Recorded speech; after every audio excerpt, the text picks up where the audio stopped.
Assalamualaikum warahmatullahi wabarakatuh. Kami dari kelompok 2 ingin mempresentasikan suatu makalah yaitu tentang Cyber Sabotage and Extortion. Di sini adalah anggotanya adalah Chandra Halim, saya sendiri, Muhammad Rizky Abdullah Isnaini, dan Arya Ibnu Safar. Kita mulai langsung dari pengertian Cyber Sabotage and Extortion. Cyber sabotage and extortion merupakan suatu kejahatan yang paling mengerikan dan mengenaskan. Kejahatan seperti ini pada umumnya dilakukan dengan cara membuat gangguan, perusakan, ataupun penghancuran terhadap suatu data.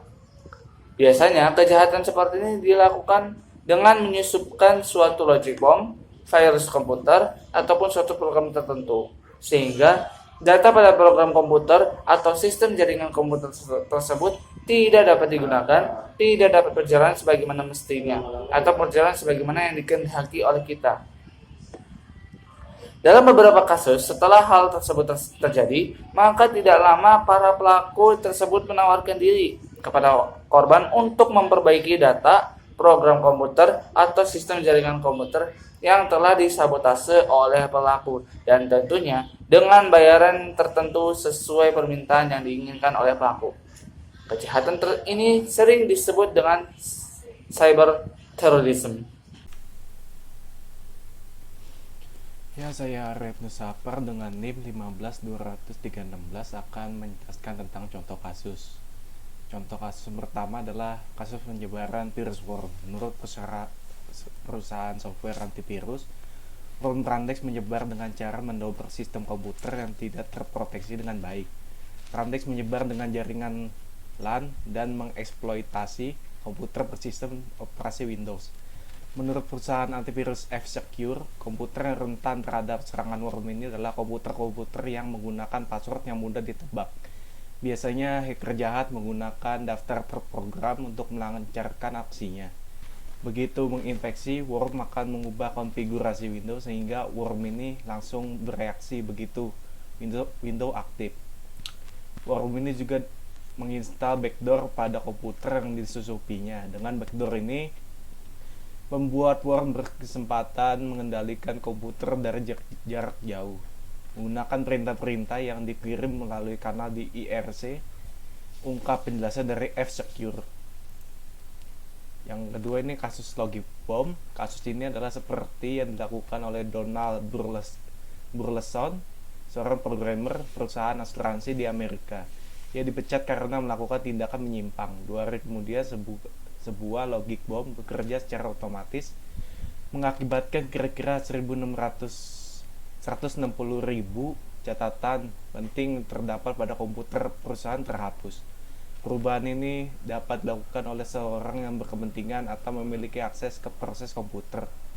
Kasus yang pernah terungkap yang menggunakan metode ini adalah pada salah satu perusahaan kereta api di Amerika. Tugas pencatat gaji menginput waktu lembur pegawai lain dengan menggunakan nomor karyawannya. Akibatnya, penghasilannya meningkat ribuan dolar dalam setahun. Ya, untuk cara mencegahnya akan dijelaskan oleh saudara Rizky. Cara mencegah. Untuk menjaga keamanan sistem informasi, diusahakan dengan membatasi hak akses melalui kontrol aksesnya dan dengan security yang berlapis. Cara membatasi hak akses diantaranya: 1.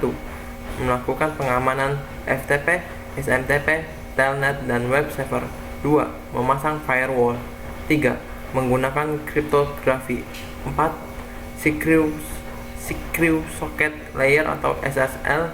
5. Penanggulangan global. 6. Perlunya dukungan lembaga khusus.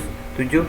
Menutup celah keamanan yang terbuka tersebut dengan cara mengupdate patch atau server patch dari operating system yang digunakan dengan patch atau dengan service pack yang paling terbaru.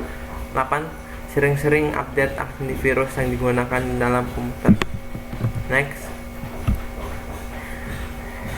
Cara mencegah dalam kasus logic bomb. Untuk menanggulangi kejahatan internet yang semakin meluas, maka diperlukan suatu kesadaran dari masing-masing negara akan bahayanya penyalahgunaan internet. Maka berikut adalah langkah-langkah ataupun penanggulangan secara global. 1. Modernisasi hukum pidana nasional beserta hukum acaranya diselaraskan dengan konvensi internasional yang terkait dengan kejahatan tersebut. 2. Meningkatkan standar pengamanan sistem jaringan komputer nasional sesuai dengan standar internasional. 3. Meningkatkan pemahaman serta keahlian aparat hukum mengenai upaya pencegahan, investasi, dan penuntutan perkara-perkara yang berhubungan dengan cyber security.